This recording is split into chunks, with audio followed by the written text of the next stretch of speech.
رسول اللہ صلی اللہ علیہ وسلم تہجد کے لیے اٹھے تو آپ نے بیٹھنے کے بعد آسمان کی طرف نظر کر کے سورۃ آل عمران کی آخری 11 آیات 190 سے 200 تک پڑھی.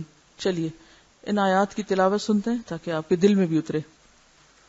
زمین اور آسمانوں کی پیدائش میں، رات اور دن کے باری باری آنے میں یقیناً ان عقل مند لوگوں کے لیے بہت نشانیاں ہیں جو اٹھتے بیٹھتے اور لیٹتے ہر حال میں اللہ کو یاد کرتے ہیں اور زمین اور آسمانوں کی ساخت میں غور و فکر کرتے ہیں.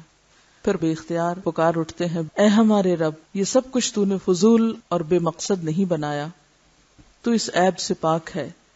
بس اے ہمارے رب، ہمیں آگ کے عذاب سے بچا. تو نے جسے آگ میں ڈالا اسے در حقیقت بڑی ذلت اور رسوائی میں ڈال دیا، اور ایسے ظالموں کا کوئی مددگار نہ ہوگا. اے ہمارے مالک، ہم نے ایک پکارنے والے کو سنا جو ایمان کی طرف بلاتا تھا اور کہتا تھا اپنے رب پر ایمان لاؤ، سو ہم ایمان لے آئے.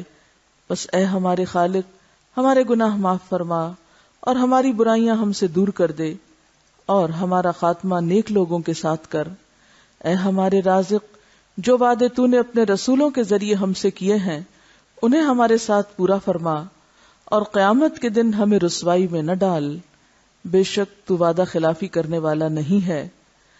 پھر ان کے رب نے ان کی دعا قبول کر لی اور فرمایا میں تم میں سے کسی کا عمل ضائع نہیں کروں گا، خواہ مرد ہو یا عورت، تم سب ایک دوسرے کے ہم جنس ہو. لہذا جن لوگوں نے میری خاطر ہجرت کی، اپنے گھروں سے نکالے گئے، میری راہ میں ستائے گئے اور میرے لیے لڑے اور مارے گئے، میں ان کے سب قصور معاف کر دوں گا اور انہیں ایسے باغوں میں داخل کروں گا جن کے نیچے نہریں چلتی ہیں. یہ اللہ کے ہاں ان کی جزا ہے اور بہترین جزا اللہ ہی کے پاس ہے. اے نبی صلی اللہ علیہ وسلم، دنیا کے ملکوں میں کافر لوگوں کا عیش و عشرت سے چلنا پھرنا تمہیں کسی دھوکے میں نہ ڈالے، یہ تھوڑا سا فائدہ ہے، پھر ان کا ٹھکانہ جہنم ہے اور وہ بری جگہ ہے. لیکن جو لوگ اپنے رب سے ڈرتے ہیں ان کے لیے باغات ہیں جن کے نیچے نہریں چلتی ہیں، ان میں وہ ہمیشہ رہیں گے. یہ اللہ کی طرف سے مہمانی ہے اور جو کچھ اللہ کے پاس ہے نیک لوگوں کے لیے وہی سب سے بہتر ہے.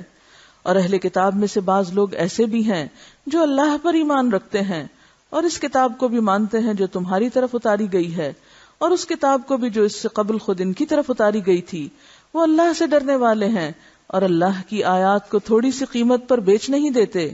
یہی وہ لوگ ہیں جن کا اجر ان کے رب کے پاس ہے. یقیناً اللہ جلد حساب لینے والا ہے. اے ایمان والو، صبر سے کام لو، باہم صبر کی تلقین کرو اور جہاد کے لیے تیار رہو اور اللہ سے ڈرو تاکہ تم کامیاب ہو جاؤ. اگر آپ یہ پڑھنا چاہیں تو کیا کرنا ہوگا؟ صبح میں لائٹ آن کر کے، قرآن کھول کے، آنکھیں ملتے ہوئے، اینک لگا کے پھر اس کو پڑھیں گے. ایسے ہی کیا کرنا پڑے گا؟ اس کو یاد کرنا پڑے گا.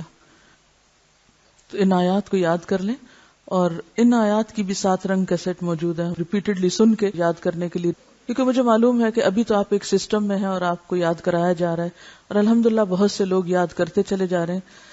لیکن جب آپ اس سے نکلیں گے تو پھر کیا مشکل ہوگی کہ اس طرح 1 گھنٹہ صبح میں بیٹھ کے گھر میں آپ میں سے کتنے لوگ ہیں جو یاد کریں گے؟ بہت مشکل ہے.